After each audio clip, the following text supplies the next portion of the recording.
last walk through this gate.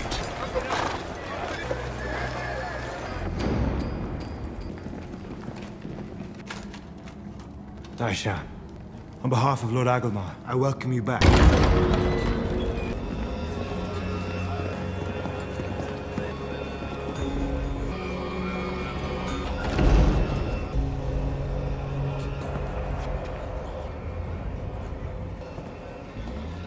Your presence warms me, Daishan.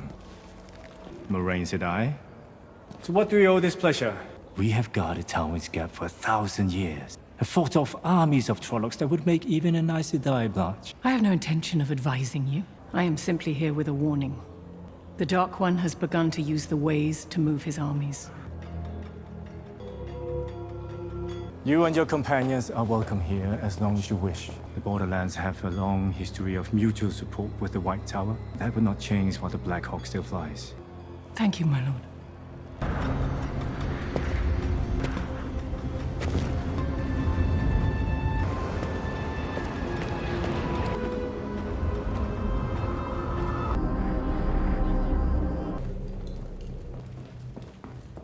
We leave tomorrow at sunrise.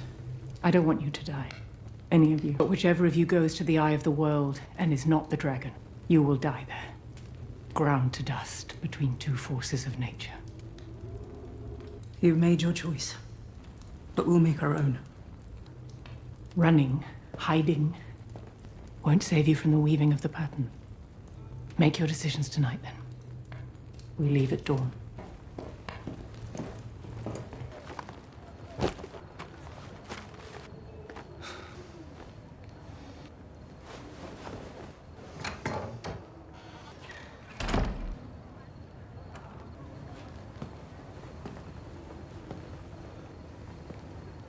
Do you want me to go?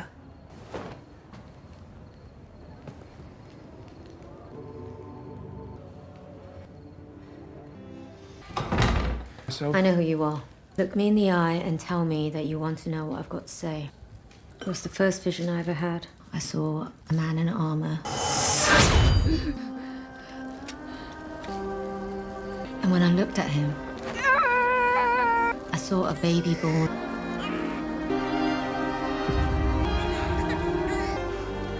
The man raised him in a sleeping village surrounded by 2 rivers. That baby was something impossible.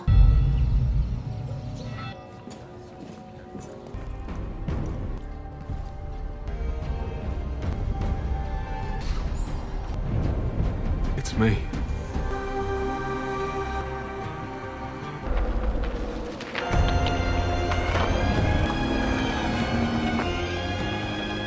What is that? The Blight. We have to go through it to get to the Eye of the World.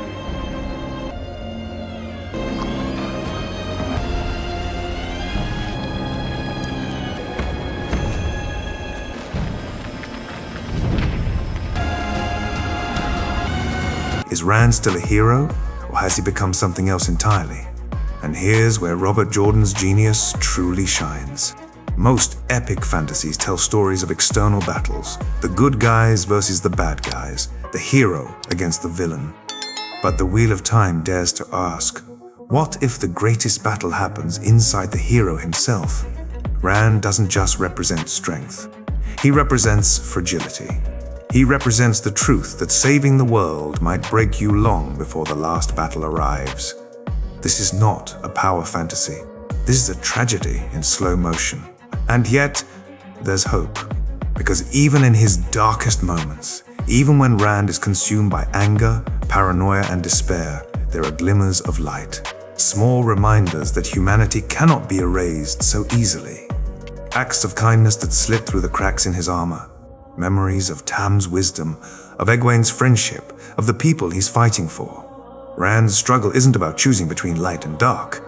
It's about holding on to himself while standing at the edge of the abyss. By the time we approach the climax of his journey, Rand is no longer just the dragon reborn. He's a living symbol of what it costs to carry the world on your shoulders. His story is both inspirational and terrifying. Because we can't help but ask ourselves, if we were in his place, would we endure? Or would we shatter? That's the brilliance of Rand Althor. He's not just a hero, He's a mirror. He forces us to confront our own fears, our own fragility, our own battles with identity and purpose. So, the next time you think of the Wheel of Time, don't just remember the grand battles, the forsaken duels, or the march toward Tamon Gaidon. Remember the farm boy who became the dragon. Remember the way his smile disappeared, the way his hands shook, the way he fought not only armies, but his own unraveling mind.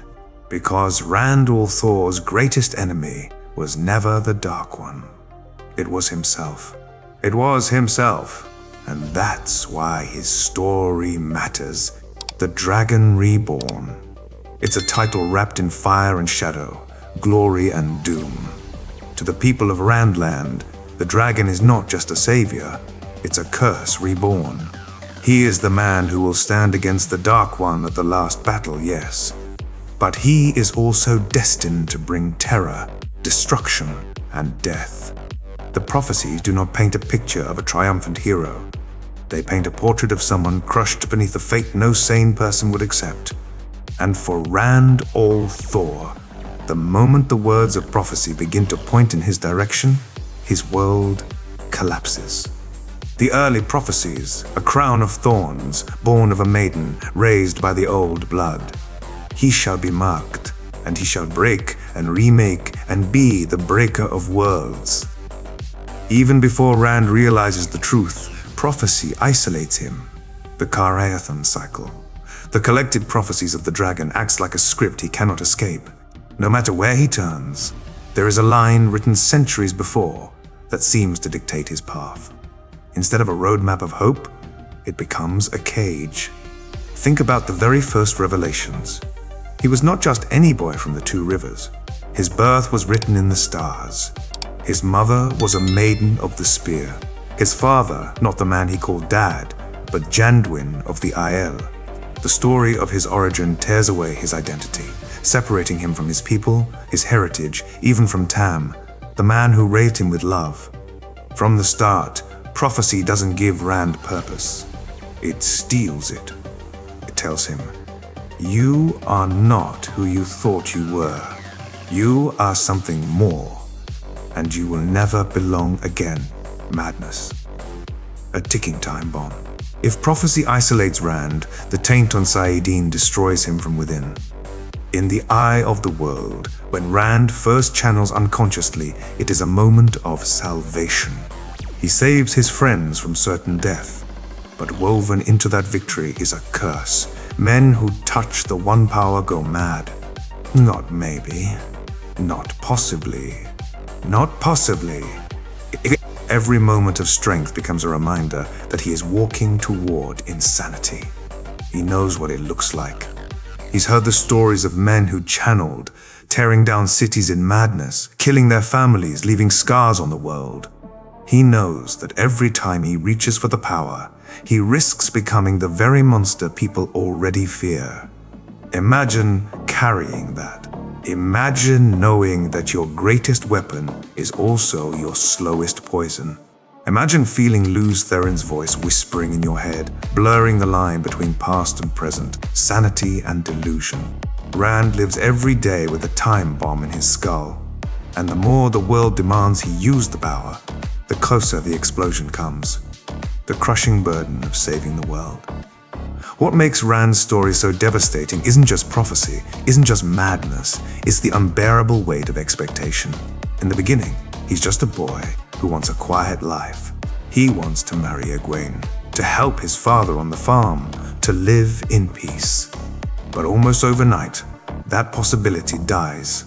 Moraine's words in Eamon's Field change everything. The wheel weaves as the wheel wills. That line becomes Rand's prison sentence. He doesn't get to choose. The pattern has chosen for him. By the time he accepts, he is the Dragon Reborn. The entire world has already placed their bets on him. Nations expect him to lead them. Armies expect him to save them. The Aes Sedai expect him to obey them. And yet, at the heart of it all, Rand is still 19. A boy from a farming village suddenly forced to carry the knowledge that if he fails, the Dark One wins. This is the essence of his torment. He cannot refuse. He cannot walk away. If he puts down the sword, the world burns.